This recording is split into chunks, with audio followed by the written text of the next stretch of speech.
lo voy a decir en modo de interrogación. ¿Vosotros, socialistas, sois los terroristas? Lo decían en la transición, y no solamente en la calle Goya de Madrid, sino en muchos otros sitios, y no como pregunta, sino como afirmación, muchos nostálgicos todavía del entonces régimen anterior, y lo pensaba mucha gente. Hay mucha gente que ha vivido engañada durante décadas, pensando que el socialismo era una ideología, con sus sombras, por supuesto, no siendo la menor de ellas, porque el socialismo y el comunismo son primos hermanos, por no decir que cada día se parecen más, no siendo la menor de ellas los 100 millones de muertos, 150 millones de muertos, según otros en los últimos 2 siglos, en el último siglo y medio. Para otros una ideología redentora, para otros una ideología nefasta, pero es verdad que mucha gente bien pensante, paisanaje de a pie, no pensaba que pudieran llegar a cruzar la línea roja de ir del brazo de criminales etarras, de golpistas catalanes o vascos, secesionistas vascos o secesionistas catalanes. El nacionalismo o el independentismo en Galicia prácticamente no existe, es residual. El que os cuente otra cosa os miente. Santiago Abascal, cuando empezó a decir en 2014 aquello del Partido Socialista, digo, como líder político ya destacado, porque nadie se había atrevido en los 40 años anteriores a ir tan lejos, dentro de esta voluntad de concordia que nos amparaba o nos imbuía a todos, Santiago Abascal dijo, o empezó a decir, digo, aquello del socialista, el Partido Socialista, el socialismo, es el partido más criminal de la historia de España. Y muchos se escandalizaron, se rasgaron las vestiduras, dijeron, ¡guau, este tío se ha vuelto loco, este que dice, el chico este es un ultra, un fascista, peligroso y tal. Bueno, pues si algún paisano bien pensante, o muchos millones de paisanos bien pensantes en este país han podido dudarlo, en la noche de este jueves 24 de noviembre, prácticamente ya la madrugada del viernes 25 de noviembre, habrá tenido la prueba palpable y palmaria, porque los socialistas, en un chulesco y calculado intento de desactivar la petición del Grupo Popular en el Congreso, el principal grupo de la oposición, de que votaran uno a uno y se retrataran uno a uno de la manita de secesionistas y golpistas catalanes y proetarras, y votaran a mano alzada, digo, no con el botoncito y panel general, pues cuando fue a votar la primera diputada de ese grupo que preside, que encabeza el primer ministro, el presidente del gobierno Felón, se levantaron todos a una como Fuenteovejuna ante los gritos, entre perplejos, porque ni imaginaban que fueran a hacer semejante cosa. Qué pollita sigue siendo la derecha en este país de ¡eso no vale! Se levantaban todos a una, digo, como Fuenteovejuna, y votaban todos, por aclamación, los 120 diputados y diputadas y diputades del Grupo Parlamentario Socialista. Esto lo digo no solamente para llevar a vuestro ánimo que se ha consumado la ignominia y se ha visualizado, esa foto va a quedar para la historia negra, para la historia del horror del partido, efectivamente tal vez más criminal de la historia de España, por encima incluso del partido comunista, y va a quedar como mejor testimonio de que el traidor y el vendepatrias que preside el Consejo de Ministros está dispuesto a seguir vendiendo España por parcelas con tal de mantenerse en el poder no 13 meses más, no os hagáis líos, por si alguien todavía lo está dudando, 4 años más, hasta llegar a un cambio de régimen, que es lo que quieren, instaurar la Tercera República, cuyo primer presidente sea Pedro Sánchez Pérez Castejón, y terminar de asfaltarle, y no es la primera vez que lo digo, citando a mi buen amigo Eduardo García Serrano, que es el padre de la frase, terminar de asfaltarle al jefe del Estado, al actual jefe del Estado, al monarca, al rey, Felipe VI, la carretera de Cartagena y echarle por el puerto de Alicante o de Cartagena al Mediterráneo y quedarse como primer presidente de la Tercera República Española. Por tanto, o la derecha se pone las pilas, o el plan de destrucción de España, que ya está activado desde hace muchos años, desde que un tal Zapatero llegó por encima de 192 cadáveres a la presidencia del gobierno, lo arrancó. En eso estamos. Me da igual lo que digan las encuestas. Vamos a empezar a ponernos serios, que quedan ya poco menos de 13 meses, poco más de un año, 12 meses, que le siguen dando a esta incógnita, en palabras de Jorge Bustos, llamada Feijóo, le siguen dando 130 escaños, 90 al Partido Socialista, si parten con 43 de ventaja. Hombre, si es que, como bien dice nuestro buen amigo el coronel Camacho, a ver si le vuelvo a invitar la semana que viene, hasta el rabo todo es toro y hay que tener mucho cuidado. Se pone las pilas la derecha y deja, ayer aplaudimos a Carla Toscano y la seguimos aplaudiendo, porque fue valiente, perdió los complejos y le dijo muy suavemente, porque ellos, sin embargo, a Ayuso la llaman asesina, y a Rocío Monasterio la llaman otras cosas, y a Rocío de Mer la apedrean, y a Cristina Cifuentes casi la revientan la cabeza hace años a la puerta de su casa. Carla Toscano fue educadísima, pero digo, después de haberla aplaudido 24 horas después, está bien porque esto nos ha distraído 24 horas, pero nos distrae también de lo fundamental y de lo sustancial. O se pone las pilas la derecha o le vuelven a robar la merienda delante de sus narices y nos la roban a todos los españoles. Y se instaura no ya la destrucción de España, sino el régimen del terror.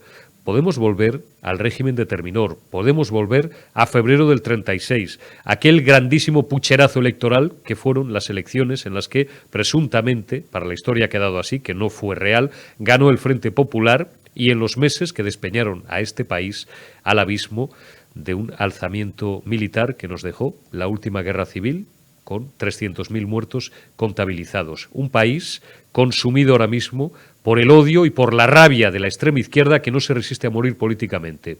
Quede dicho y que cada cual saque sus conclusiones.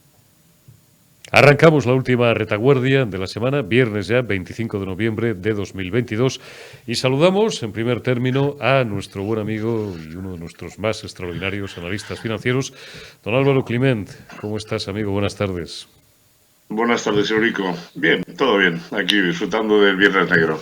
Viernes Negro. Oye, Black Friday, que hay muchos que nos hemos enterado hace algunos años de que es el Black Friday, dentro de esta tradición anglosajona que nos domina, con Halloween también y todas estas cosas, pero bueno, ya sabemos lo que es, la orgía consumista, el arranque, digamos, a la campaña de compras compulsivas de esto que antes llamábamos Navidad y ahora no sé cómo denominarlo.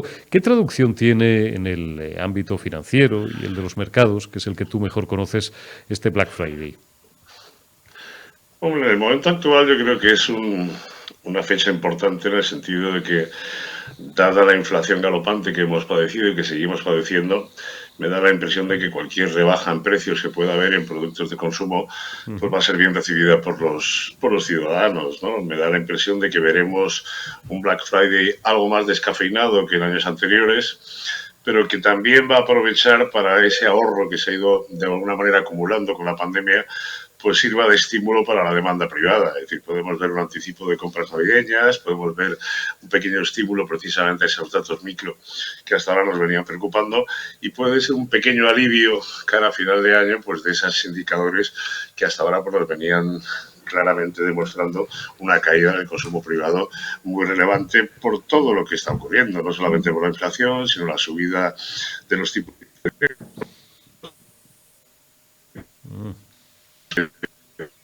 el ciudadano medio que quiera tener unas navidades un poco más o menos llevaderas, pues aprovechará estas ofertas para hacer gasto. Bueno, oye, hace unas horas, Álvaro, hemos conocido el IPP, lo primero, como no es un dato al que el común de los ciudadanos esté acostumbrado, los que no estén versados o se dediquen al ámbito financiero o económico, no así el IPC o el PIB, que ya más o menos todo el mundo sabe lo que es.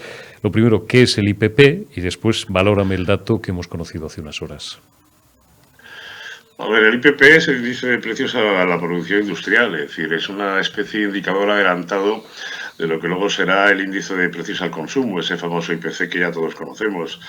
Lo que hace es adelantar, digamos, los precios que pagan precisamente las empresas para luego incorporarlos a los procesos de producción. En la medida en que ese indicador sube, obviamente pues toda la cadena de producción por ese mayor coste de las materias primas, pues de alguna forma se traslada, no en 100%, pero sí en una buena parte al consumidor final.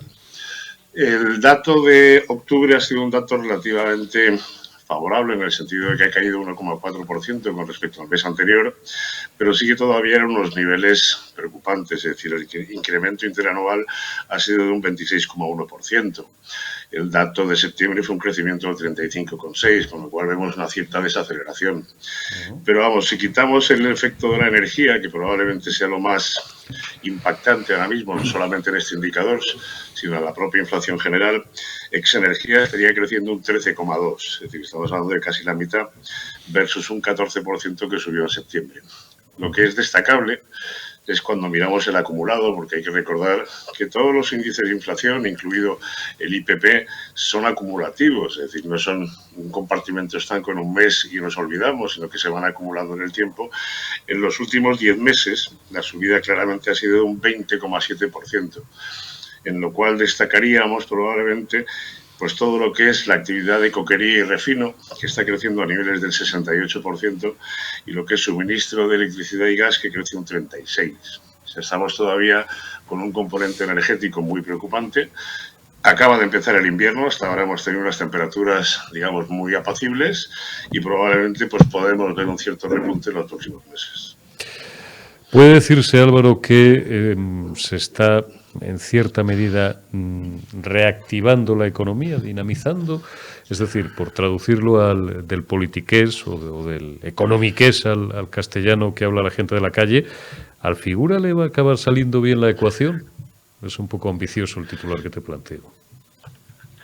Bueno, hablar de recuperación es pronto, es temprano todavía. Estamos viendo una desaceleración de la caída, que no es lo mismo. Es decir, lo que estamos viendo en indicadores a nivel europeo, como puede ser el PIB alemán hoy, y las cifras que salieron precisamente de los PMIs alemanes ayer, denotan que la recesión que estábamos apuntando va a ser algo menos profunda de lo que en un principio se esperaba. Lo cual quiere decir que aunque entremos en algún país en recesión técnica, como ya ha dicho la propia OCDE o el propio Fondo Monetario Internacional, esa recesión técnica va a ser mucho más ligera o más liviana de lo que esperábamos al principio. El reflejo claro, yo creo que está en los mercados financieros, es decir, los mercados financieros están poniendo encima de la mesa una foto mucho más, digamos, amigable que la que teníamos hace 3 meses.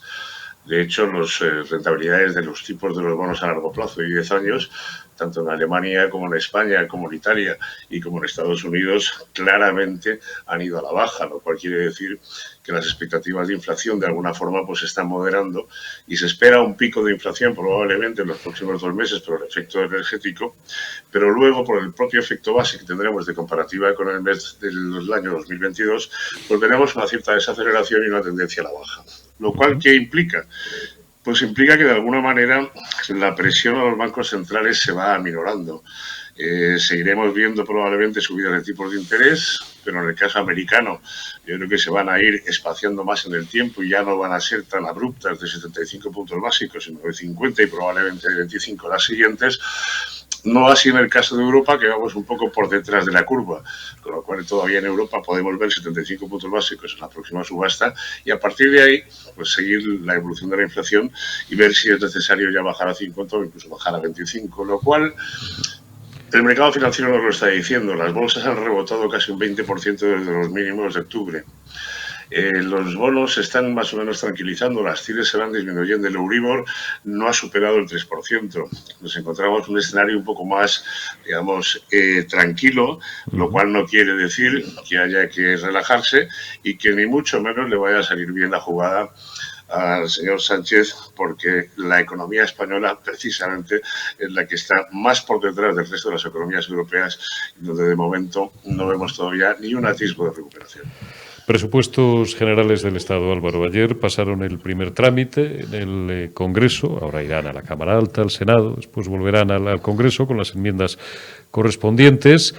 Grandes números, grandes cuentas. Anoche hablábamos en otro medio con Roberto Centeno, que también sabe algo de esto, y nos decía que, claro, pues, lo que contemplan es un cuadro, están construidos sobre un cuadro macroeconómico completamente irreal. Hablábamos también con otro economista ilustre, con Juan Carlos Bermejo, que nos decía, claro, es que escuchando, por ejemplo, a Cuchicuchi Montero, a la ministra de Hacienda, hacer estimaciones de un crecimiento de los ingresos fiscales por encima del 12%, cuando dice yo analizo sociedades, IRPF, y Y dice, y no lo veo por ninguna parte. Es decir, eso por un lado, la estimación de crecimiento es irreal, según Centeno, según Bermejo, y según Daniel Lacalle, por supuesto, con el que hablamos casi todos los días, pero la estimación del gasto, pues barra libre, porque además los socialdemócratas o los socialistas o los socialcomunistas en este caso, pues ya sabemos que son muy dados a gastar lo que tienen y parten o todo lo que no tienen. ¿A ti te parecen también unos presupuestos irreales, Álvaro? Bueno, a mí lo primero que me parece es que el paripé de presentación, de aprobación de presupuestos en el Parlamento no deja de ser un paripé. O sea, al final no se ha cuestionado en ningún momento el contenido de ese presupuesto. O sea, lo que se ha discutido en el Parlamento es a ver qué me vas a dar para que te los apruebe. Es decir, un reparto del botín entre separatistas vascos, separatistas catalanes y todo aquel que se apunta a poner su voto favorable a unos presupuestos, como bien ha dicho Roberto Centeno, Daniel Lacalle y todos los organismos internacionales, absolutamente irreales y basados en unos ingresos absolutamente ficticios. Y el peor problema de estos presupuestos ya no son la estimación de ingresos. Todos los gobiernos se pueden equivocar, en este caso lo están haciendo con nocturnidad y alevosía, pero el problema son los gastos, es decir, los gastos que tendrían que ser, digamos, extraordinarios o puntuales por una situación, digamos, además de pospandemia y toda la situación de crisis y las ayudas que se están aprobando, se van a convertir en estructurales. Es decir, hoy veíamos el gasto en pensiones del mes de noviembre y vuelve a subir un 6,1%. Estamos en 11.000 millones mensuales ya. Hay que recordar que son 14 pagas al año, con lo cual estamos hablando de casi 160.000 millones solamente este año de lo que es gasto en pensiones. Si a eso le añadimos el incremento que se va a meter el año que viene de la inflación media desde noviembre a noviembre, pues estaríamos hablando de un 8% de incremento más, es decir, 13.000 millones más o 12.500 que se van a incorporar a ese gasto estructural. Sumémosle el gasto de subida de los funcionarios, más todas las ayudas que se están aprobando, y evidentemente nos encontramos un gasto estructural que va a llevar el déficit público otra vez a niveles del 4,5 o 5% y que se va a convertir en estructural. Ya avisa el Fondo Monetario Internacional, ya nos avisa la OCDE, ya nos avisa la Comisión Europea, ya nos avisa el Parlamento Europeo, el propio Banco Central Europeo nos está poniendo encima de la mesa una serie de señales de que tenemos que empezar a reducir el gasto, a hacer una política presupuestaria ajustada y empezar a pensar en la sostenibilidad de la deuda. Hay que recordar que en esos presupuestos que mencionas hay una partida, que es el coste de la deuda, de más de 30.000 millones este año. Con la subida de tipos de interés es evidente que vamos a ver una subida de ese coste financiero cada vez mayor, teniendo en cuenta que aunque nos pongan el dato relativo contra el PIB, con un PIB subiendo por la inflación, evidentemente parece que se reduce en términos relativos, pero la realidad es que estamos en máximos históricos y que ya superamos el 1,5 billones de euros, con lo cual el coste financiero de esa deuda es lo que todos los organismos están poniendo encima de la mesa como algo muy peligroso a efectos de tener un problema de crisis de deuda, de sostenibilidad de la deuda a futuro. Y esto nos retrotrae y parece que fue ayer, hace ya alrededor de 14 años, y se nos abren las carnes, ¿verdad? Qué lejos que... ¿Dónde estabas tú la tarde que se pegó el piñazo, la tarde que reventó todo el mundo mundial, que se pegó el piñazo Lehman Brothers? Yo me acuerdo, yo estaba delante de una pantalla, porque eran años, no había dejado todavía Antena 3, pero comenzaba, digamos, ese periodo de dedicarme a otras cosas que me duró 3 o 4 años, y a partir de ahí no imaginábamos la que iba a empezar a caer, Álvaro. ¿Dónde estaba yo? Pues mira, te lo voy a decir. Estaba sentado en mi despacho viendo las pantallas con 40 personas a mi cargo, analizando cuál era el impacto que teníamos en la cuenta de resultados, porque nosotros en aquel momento en Ahorro Corporación éramos uno de los principales brokers que canalizaban toda la actividad de Lehman. En el momento de la intervención de Lehman, obviamente, se mete, digamos, un auditor externo, con lo cual Lehman deja de ser contrapartida y empezamos a discutir con ese auditor externo qué va a pasar con la liquidación. Como tú bien sabes, las liquidaciones en bolsa se hacen a 2 días, con lo cual teníamos 2 días de operaciones, que era mucho dinero, que no sabíamos a quién reclamárselas. Y 48 horas se puede hacer una eternidad, ¿verdad?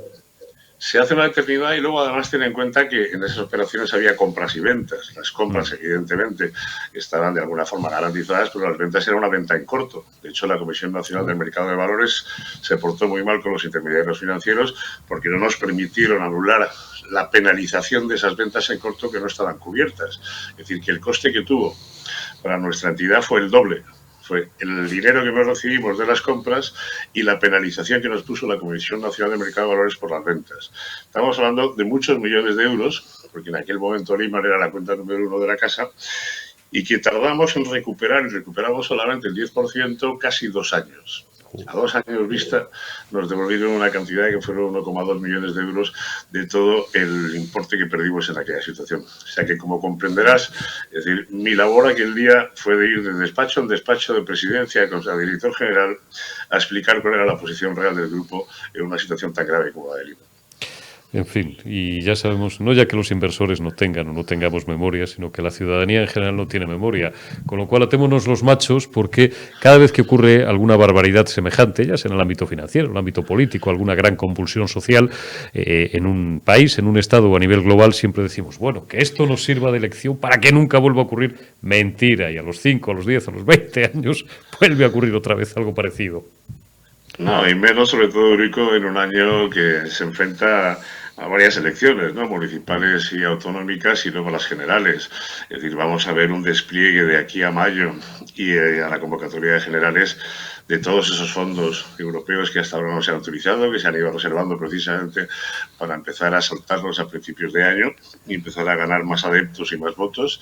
Y vamos a empezar a ver un incremento de gasto y un despilfarro total y absoluto para la compra de votos y compra de beneficios electorales. Ya lo estamos viendo en los presupuestos, en la sedición, y lo estamos viendo en muchas otras aprobaciones parlamentarias que se están haciendo claramente con un descaro y por encima de los niveles constitucionales absolutamente inaceptables.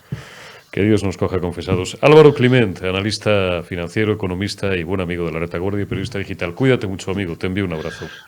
Muchas gracias, igualmente, Eurico. Un abrazo. Un abrazo, Álvaro.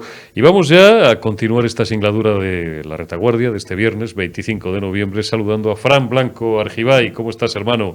Muy buenas tardes, noches ya. Bien, bien, Eurico. Preocupado, muy preocupado. Bueno, pues te dejo pista libre. ¿Qué te preocupa, Fran? Pues bueno, pues lo que sucedió ayer, 24 de noviembre, una fecha para apuntar, 24, casi 25 de noviembre, porque la infamia se cometió a altas horas de la noche, ¿Sí? La mejor hora, como todo el mundo sabe, para cometer los delitos.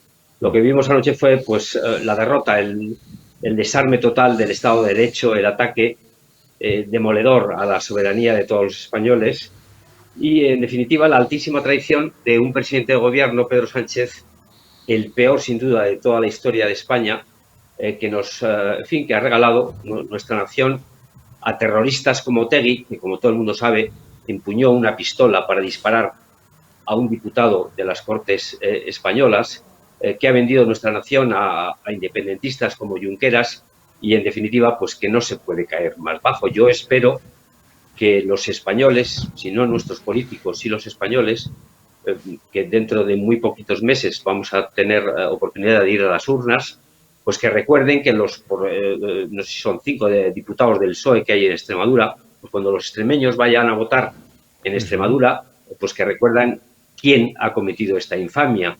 Y lo mismo pues con los diputados, los 9 diputados en Castilla-La Mancha, porque a mí no me vale que el señor García Paje diga que se está desarmando a la Constitución y luego sus 9 diputados voten lo que voten.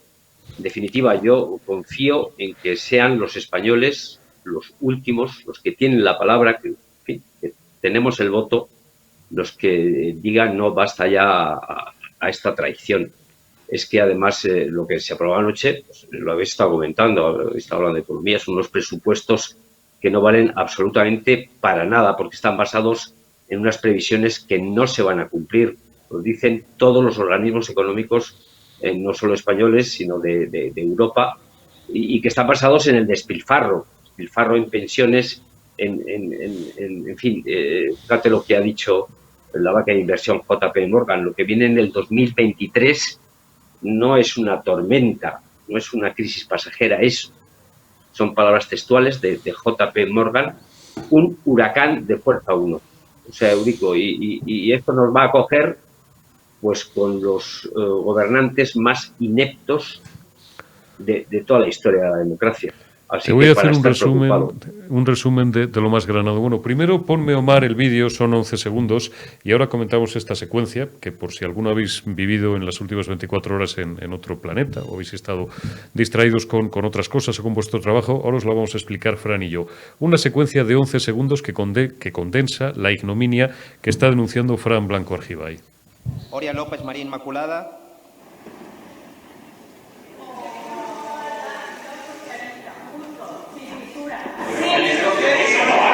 Sí. Vale, pantallazo, Omar, el mío. Luego ponemos el de Rosa Díez. Esta opinión es mía, Eurico Campano, ¿eh? No compromete o no compromete necesariamente ni a la retaguardia ni al medio de comunicación desde el que os estoy hablando, que es Periodista Digital. Vosotros socialistas sois los golpistas, vosotros socialistas sois los terroristas. Esto ya se lo cantaban en la transición, Fran, en los 70 y en los 80. ¿Por qué digo esto? Vamos a retrotraernos 48 horas en el tiempo y vamos a situarnos en la petición que hizo Cuca Gamarra. Puedes quitar del pantallazo, Omar, no te preocupes. En la petición que hizo Cuca Gamarra, en nombre del Grupo Popular, el número 2 del PP, de que los socialistas votaran a mano alzada, personalmente, que no fuera el voto al panel, el botoncito, ya sabéis, para determinar uno por uno, decían las crónicas más cortoplacistas, bueno, el Partido Popular aspira a pescar a lo mejor 25 o 30 desafectos. No, que se retrataran uno a uno, con nombre y apellidos, doña fulanita de tal y tal, la primera que le tocó votar, don fulanito de tal y tal, para determinar que cada uno de ellos, en persona personalmente, como decía Ángel Garó, en persona personalmente, avalan al golpismo, avalan el terrorismo de Otegi y de la señora esta, la Tala Izpurúa, avalan el secesionismo, el golpismo de Junqueras y de Rufito, el payasete ese que tienen en Madrid, y de toda esta gentuza. ¿Qué hicieron? La primera socialista que le tocó votar, se levantan todos como perritos, como un rebaño de ovejas, como Grey, que es lo que son, se levanta toda la chusma de la bancada socialista y todos a una. ¿Quién mató al comendador? Bueno, estos, como la mitad son analfabetos funcionales, no habrán leído Fuente Ovejuna. ¿Quién mató al comendador? Fuente Ovejuna, señor, y se levantan todos. Qué lástima, qué asco. No tenéis otra cosa de la que vivir, no tenéis dignidad, no tenéis vergüenza, no tenéis algo en la vida privada a lo que dedicaros. No sé, no sois abogados, economistas, enfermeros, médicos, jueces, abogados, abogadas, peones de albañil, que tenéis que chupársela a los golpistas y a los terroristas y a los secesionistas para seguir llevando 6.000 pavos de media o 6.500 a vuestra casa. Esto es lo que tenemos, Fran.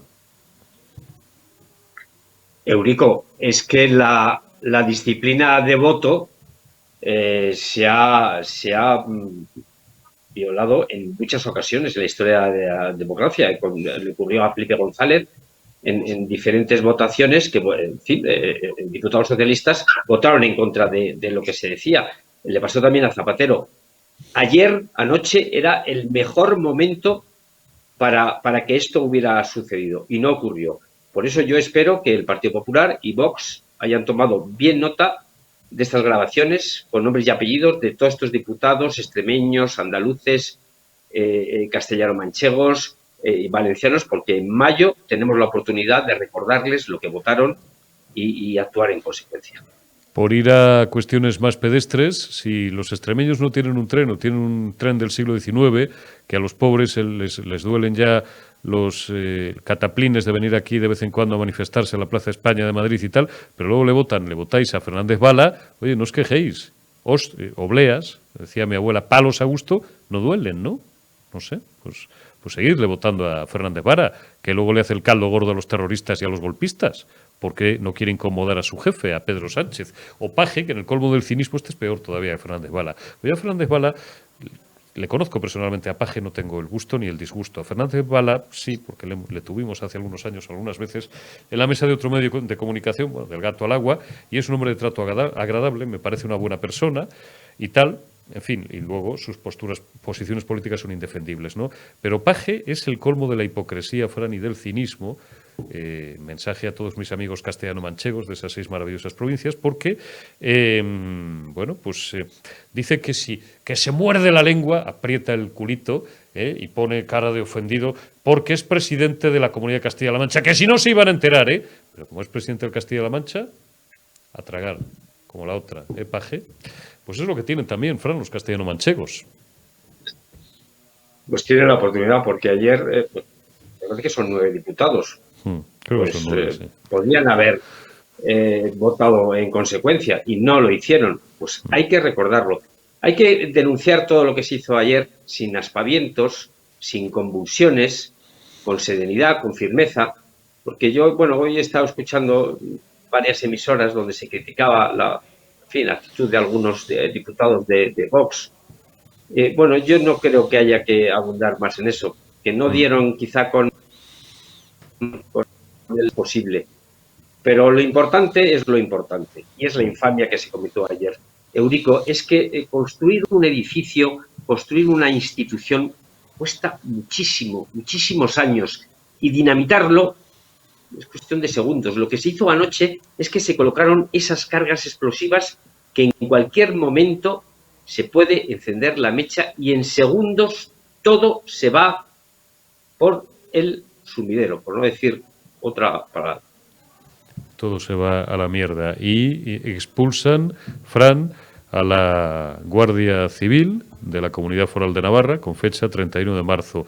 Yo ayer también dije en este medio de comunicación y en Los Intocables por la noche en Distrito Televisión que los socialistas y los comunistas, no ya los terroristas y los golpistas, que lo damos por supuesto, también, claro, pero van de la mano, que todo el mundo lo sepa por si alguien ha vivido en otro planeta en los últimos años, en el último siglo y medio, y no se ha enterado, odian al himno y a la bandera, pero odian también a la Guardia Civil porque la Guardia Civil es España y la izquierda en España odia a España. Esto es así. Y cuanto antes lo asuma la gente, mejor. Y al que le parezca bien, que hay mucha gente, ¿no?, ya en la barra de un bar y en despachos mucho más elevados, que le parece bien y justifica seguirles votando, allá ellos. Pero que la gente, que el paisanaje medio sepa que los socialistas odian a España.